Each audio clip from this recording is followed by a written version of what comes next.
ہم اور آپ سفر کے اندر کہاں تلاش کریں گے ایسی جگہ؟ چٹیل میدان ہے، کہیں تو بیٹھنا ہے. لیکن پیغمبر علیہ السلام نے فرمایا کہ قبلہ رخ ہو کر نہ بیٹھیں. قبلہ رخ ہو کر قضاء حاجت کے لیے آپ نے نہیں بیٹھنا کھلی جگہوں پر. اگر کوئی آڑ ہے تو ٹھیک ہے، کھلے میدان میں قبلہ رخ ہو کر آپ قضاء حاجت کے لیے، استنجے کے لیے نہیں بیٹھیں. لیکن پیغمبر علیہ السلام جب بیٹھے تو لوگوں نے، یہودیوں نے اللہ کے رسول صلی اللہ علیہ وسلم کو کیا کہا؟ اللہ کے نبی کے بارے میں کہنے لگے، اے مسلمانوں، تمہارا نبی تو قضاء حاجت کے لیے ایسے بیٹھتا ہے جیسے ہماری عورتیں قضاء حاجت کے لیے بیٹھتی ہے. یہ شرم و حیا کے پیک کرتے پیغمبر علیہ السلام. اسی لیے صحابی نے کہا نا، اللہ کے رسول ایسے حیا فرماتے تھے جیسے ایک کنواری عورت حیا کرتی ہے. یہ صحابہ نے گواہیاں دی. غیروں کی زبانی محمد الرسول اللہ صلی اللہ علیہ وسلم کی پاک دامنی اور آپ کی حیا کی گواہیاں دلوائی. غیر کہتے تھے، غیر مسلم، اے مسلمانوں، تمہارا نبی ایسے قضاء حاجت کے لیے بیٹھتا ہے کہ جیسے ہماری عورتیں قضاء حاجت کے لیے بیٹھتی. یہ امت کو سکھایا ہے. یہ ہمارے نبی محمد الرسول اللہ صلی اللہ علیہ وسلم نے مجھے اور آپ کو بتایا ہے، سمجھایا. اور قضاء حاجت کے لیے پھر اللہ کے رسول دعا پڑھتے تھے. پہلے آپ اور ہم میں سے 10% بھی لوگ ایسے نہیں ہوں گے جو بیت الخلاء میں جاتے ہوئے دعا پڑھ کے جاتے ہوں. 10% بھی لوگ دعا ہی نہیں آتی، کبھی کوشش ہی نہیں کی ہے. زندگیاں گزر گئیں، اللہ اکبر، ایک دوسرے پر کفر، بدعت اور شرک کے فتوے لگاتے ہوئے. لیکن میں اور آپ اپنے اندر ٹٹولنے کی کوششیں نہیں کرتے کہ میری ذات کے اندر، میری نفس میں کیا کیا غلطیاں ہیں، کون کون سے ایسی چیزیں ہیں کہ جو اللہ کی ناراضگی پر مشتمل ہے، یا وہ کمیاں کہ جو اللہ کو راضی کرنے میں ہمارے لیے معاون ثابت ہوتی ہے، ہم ان کمیوں کو دور کریں. کبھی میں نے آپ نے کوششیں نہیں. نبی علیہ السلام دعا پڑھتے، الٹا قدم بیت الخلاء میں لے جاتے، اللہم انی اعوذ بک من الخبث والخبائث. نبی علیہ السلام فرماتے یہ دعا پڑھ کے جاؤ، یہ شیاطین کا بسیرا ہے، یہاں جنات ہوتے ہیں، یہاں جو بھی کچھ ہے، اللہ رب العالمین یہ دعا پڑھنے سے تمہیں ان شریروں کے شر سے، ان شیاطین کے شر سے تمہیں محفوظ رکھے گا. دعائیں پڑھ کے جاؤ. نبی علیہ السلام نے بیت الخلاء میں بات کرنے سے بھی منع کیا. بات کرنے سے منع کیا. ہم سب اس کے اندر شامل ہیں. میں اور آپ کوئی بھی احتیاط نہیں کرتا. دعا پڑھنا تو دور کی بات ہے، دیگر چیزوں کا بھی اہتمام نہیں کیا جاتا. نبی علیہ السلام نے لیٹرین میں، بیت الخلاء میں بات کرنے سے منع کیا. اسی لیے تو نبی علیہ السلام جب باہر تشریف لاتے، پیغمبر کا معمول یہ تھا کہ اللہ کے رسول علیہ السلام زندگی کے تمام لمحوں میں اللہ کا ذکر کرتے تھے. فی کل احیان، نبی علیہ السلام لمحہ کوئی ایسا خالی نہیں جاتا تھا اللہ کے رسول کا کہ جس میں اللہ کے رسول علیہ السلام اللہ کا ذکر نہ کرتے ہو. ہاں، بیت الخلاء میں جب نبی علیہ السلام تشریف لے جاتے، دعا پڑھ کے جاتے، اور جتنا وقت بیت الخلاء میں آپ بیٹھتے قضاء حاجت کے لیے اور باہر تشریف لاتے، تو آپ کی زبان پر پہلا جملہ یہ ہوتا، غفرانک، اللہ مجھے معاف کر دے. کس چیز سے معافی؟ کیا غلطی ہوئی ہے؟ کوئی گناہ ہوا اللہ کے رسول سے؟ نہیں. اللہ نے تو ضمانت دی ہے نبی علیہ السلام کی کہ اگلے پچھلے ساری کوتاہیوں کو میں نے معاف کر دیا ہے. نبی سے گناہ نہیں ہوتا. معصوم عن الخطا رب العزت نے اپنے نبی محمد علیہ السلام کو بنایا ہے. لیکن اللہ کے رسول بیت الخلاء سے نکل کے غفرانہ کا کیوں کرتے؟ اس لیے کہ رب نے انسانوں کو اپنی عبادت کے لیے پیدا کیا ہے. نبی بھی انسانوں میں ہیں، اسی عبادت کے لیے دنیا میں آئے ہیں. اسی رب کی عبادت کی تلقین کے لیے نبی محمد علیہ السلام دنیا میں تشریف لائے ہیں. یہ ذکر بھی عبادت ہے. نبی چلتے پھرتے اٹھتے بیٹھتے کروٹوں کے بل اللہ کا ذکر کیا کرتے تھے. بیت الخلاء میں چونکہ عام بات کرنے سے بھی نبی نے منع کیا ہے، چہ جائے کہ بیت الخلاء میں اللہ کا ذکر کیا جائے. علماء کہتے ہیں اتنا وقت جتنا وقت اللہ کے رسول بیت الخلا میں رہے اللہ کے ذکر سے محروم رہے، باہر نکلتے ہی پیغمبر کی زبان پہ ہوتا اللہ میں تیرے ذکر سے محروم رہا ہوں، اس لمحے میں جو کچھ مجھ سے اللہ اکبر کوتاہی ہوئی ہے میں تجھ سے گناہ کی معافی کا سوال کرتا ہوں۔ گناہ نہیں تو یوں کہا غفرانک، اللہ مجھے معاف فرما دے۔ یعنی پیغمبر نے تو اس چیز کو بھی پسند نہیں کیا کہ کسی وقت اللہ کے ذکر سے وہ دور رہے، اور اگر کسی وجہ سے اللہ کا ذکر اپنی زبان پر نہ لا سکے تو اللہ سے کہا غفرانک، اللہ مجھے معاف فرما دے۔ یہ نبی کی تعلیم، یہ ہمارے نبی محمد الرسول اللہ صلی اللہ علیہ وسلم نے ہمیں سکھایا۔ پیغمبر علیہ السلام دعاؤں کی تلقین فرماتے تھے، روزمرہ کے ذکر اذکار کی اللہ کے رسول علیہ السلام تلقین فرمایا کرتے تھے، سکھایا کرتے تھے، اپنی امت کو نبی علیہ السلام سمجھایا کرتے تھے۔ اللہ کے رسول صلی اللہ علیہ وسلم نے اپنے صحابہ کو صبح و شام کے ذکر اذکار بتائے۔ آج ہم اور آپ اہتمام نہیں کرتے، ہم اور آپ صبح و شام کے ذکر نہیں پڑھتے، دعاؤں کا اہتمام نہیں کرتے۔ وہ لوگ بھی کہ جو نمازوں میں آتے ہیں نا، ان میں بھی بہت کم ایسے لوگ ہیں کہ جو نماز کے بعد وظائف کا، ذکر اذکار کا، صبح و شام کی دعاؤں کا اہتمام کرتے ہوں۔ اول تو کسی نے یہ تجزیہ پیش کیا تھا، ایک حالات کا جائزہ لے کے اپنی رائے دی تھی کہ جناب پورے ہندوستان کے اندر کروڑوں کی تعداد میں مسلمان ہیں، اور 5% بھی ایسے مسلمان نہیں ہیں جو نماز کی پابندی کرتے ہوں۔ 5%، 95% اللہ کے گھروں سے اور نمازوں سے دور۔ یہ ہندوستان کی بات۔ آپ سمجھتے ہیں کہ پاکستان کے اندر نمازیں پڑھ رہے ہوں گے آپ اور ہم؟ نمازوں کی وجہ سے اللہ کے بلانے پر ہم نے مسجدوں کو آباد کیا ہے، ہماری بھی یہی کیفیت ہے کہ 5% بھی لوگ نماز مکمل طور پہ نہیں پڑھ۔ لیکن اللہ کے رسول علیہ السلام نے مجھے اور آپ کو دعائیں سکھائی۔ صحابی رسول ہیں حضرت معاذ بن عبداللہ، وہ کہتے ہیں میرے والد نے یہ بات بیان کی ہے، وہ کہتے ہیں کہ ایک وقت بارش ہو رہی تھی،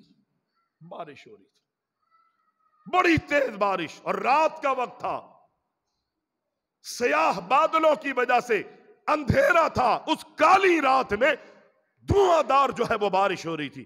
ہم نبی علیہ السلام کو تلاش کرنے کے لیے نکلے کہ اللہ کے رسول صلی اللہ علیہ وسلم کو تلاش کرے۔ اللہ کے نبی علیہ السلام اگر ملیں گے تو ہم اللہ کے رسول سے عرض کریں گے اللہ کے رسول نماز پڑھا دیجیے، یا تو فرض نماز ہوگی یا کسی نفلی نماز کے لیے کہ اللہ اس اندھیرے کو ختم کر دے۔ ہم نبی علیہ السلام کی تلاش میں نکلے۔ اللہ کے رسول صلی اللہ علیہ وسلم نے، کائنات کے امام علیہ السلام نے اس کالی اندھیری رات میں ہم ڈھونڈ رہے تھے۔ حضرت معاذ کہتے ہیں میرے والد کہتے ہیں ہم تلاش کر رہے تھے اللہ کے رسول، یہاں تک کہ نبی علیہ السلام ہمیں مل گئے۔ معاذ کے والد کہتے ہیں کہ میرے والد جب اللہ کے رسول کے پاس پہنچے تو آپ نے فرمایا بولو کیا کہنا چاہتے ہو، کہو۔ وہ اللہ کے رسول صلی اللہ علیہ وسلم کے صحابی عبداللہ، وہ کہتے ہیں نبی نے پوچھا کہ کہو کیا کہنا چاہتے ہو۔ نبی علیہ السلام کے یہ پوچھنے پر وہ خاموش رہے۔ پھر اللہ کے رسول صلی اللہ علیہ وسلم نے فرمایا پوچھو نا، بولو کیا کہنا چاہتے ہو۔ پھر خاموش رہے۔ آپ نے تیسری مرتبہ پوچھا کیا کہنا چاہتے، یہ ادب تھا اللہ کے رسول کا۔ یہاں پر تو نہ امام کا ادب ہے، نہ مؤذن کا ادب ہے، نہ استاد کا ادب ہے، نہ ماں باپ کا ادب ہے، نہ کسی بڑے کا ادب ہے۔ وہ کہتے ہیں ہم اس لیے تلاش کر رہے تھے کہ اللہ کے رسول کو دیکھیں، اللہ کے نبی مل گئے تو ہم انہیں کہیں گے نماز پڑھائیے۔ نبی علیہ السلام کا اتنا ادب، اتنا احترام۔ پیارے پیغمبر علیہ السلام نے پوچھا بولو کیا کہنا چاہتے ہو۔ صحابی خاموش رہے۔ 3 مرتبہ اللہ کے نبی نے سوال کیا بولو کیا بولنا چاہتے ہو، اے میرے پیارے صحابی کیا کہنا چاہتے ہو۔ وہ خاموش رہے تو نبی علیہ السلام نے فرمایا اے میرے صحابہ، اے میری صحابہ، میرے صحابہ کی جماعت، روزانہ صبح شام 3 مرتبہ ان سورتوں کی تلاوت کر لیا کرو۔ پھر اللہ کے نبی نے فرمایا بسم اللہ الرحمن الرحیم، قل هو اللہ احد اللہ الصمد لم یلد ولم یولد ولم یکن له کفوا احد۔ بسم اللہ الرحمن الرحیم، قل اعوذ برب الفلق من شر ما خلق ومن شر غاسق اذا وقب ومن شر النفاثات في العقد ومن شر حاسد اذا حسد۔ بسم اللہ الرحمن الرحیم، قل اعوذ برب الناس ملک الناس الہ الناس من شر الوسواس الخناس الذي يوسوس في صدور الناس من الجنة والناس۔ اللہ کے نبی علیہ السلام نے فرمایا صبح و شام ان تینوں سورتوں کی 3 مرتبہ تلاوت کر لیا کرو۔ اللہ اکبر، یہ تینوں سورتوں کی تلاوت تمہیں کفایت کر جائے گی، پھر تمہیں کسی بھی چیز کی ضرورت نہیں، ڈرنے کی، گھبرانے کی، پریشان ہونے کی تمہیں ضرورت نہیں۔ یہ تینوں سورتیں پڑھ لیا کرو، یہ تینوں سورتیں تمہیں کفایت کر جائیں گی۔ آندھیاں ہو، طوفان ہو، آسمان سے پانی برس رہا ہو، ہوائیں چل رہی ہو، اللہ کے نبی علیہ السلام فرماتے ہیں یہ تینوں صورتیں اگر تم اپنی زندگی کا معمول بنا لوگے، صبح و شام ان تینوں صورتوں کی 3 مرتبہ تلاوت کر لوگے، اللہ تمہارا معاون ہوگا، یہ صورتیں کفایت کر جائیں۔ لمبی چوڑی بحث میں جانے کی ضرورت ہی نہیں ہے، اور بھی بہت سی دعائیں نبی علیہ السلام نے صبح و شام کے معمولات میں اللہ کے رسول نے بیان کی ہے۔ اللہ کے رسول صلی اللہ علیہ وسلم، ابو ہریرہ رضی اللہ تعالیٰ عنہ فرماتے ہیں نبی علیہ السلام کے پاس ایک شخص آیا اور آ کر اپنی تکلیف کا اظہار کر رہا تھا۔ نبی علیہ السلام نے پوچھا کیا بات ہے بھائی، کیوں پریشان؟ کہا اللہ کے رسول رات کو، گزشتہ رات ایک بچھو نے مجھے ڈس لیا تھا، اس کی تکلیف مجھے ہو رہی ہے۔ نبی علیہ السلام نے فرمایا میرے صحابی اگر تو یہ دعا پڑھ لیتا، دعا پڑھنے کا معمول بنا لیتا، اعوذ بکلمات اللہ التامات من شر ما خلق، اگر یہ دعا تو روزانہ پڑھنے کی عادت ڈال لے تو کوئی بھی جانور، کوئی بھی موذی چیز تجھے نقصان نہیں پہنچا سکتی۔ بلکہ نبی علیہ السلام کی صحابیہ کہتی ہے کہ اللہ کے رسول علیہ السلام نے فرمایا جب بھی تم کہیں سفر پہ نکلو، کہیں بھی تم سفر پہ نکلو اور کہیں تم پڑاؤ ڈالو جنگل میں یا کسی بھی جگہ پر، تو اللہ کے رسول علیہ السلام فرماتے اعوذ بکلمات اللہ التامات من شر ما خلق، یہ پڑھ کے وہاں پر بستر بچھاؤ، خیمہ لگاؤ، سو جاؤ، وہاں پر جتنی بھی موذی چیزیں ہیں، جانور ہیں، درندے ہیں، اللہ اکبر، کیڑے مکوڑے ہیں، سانپ ہیں، بچھو ہے، اللہ ساری چیزوں سے تمہاری حفاظت فرمائے گا۔ روزانہ ان دعاؤں کو پڑھنے کی عادت ڈالیے۔ اعوذ بکلمات اللہ التامات من شر ما خلق، بڑا پیارا ترجمہ ہے، اللہ ہم سب کو عمل کی توفیق عطا فرمائے۔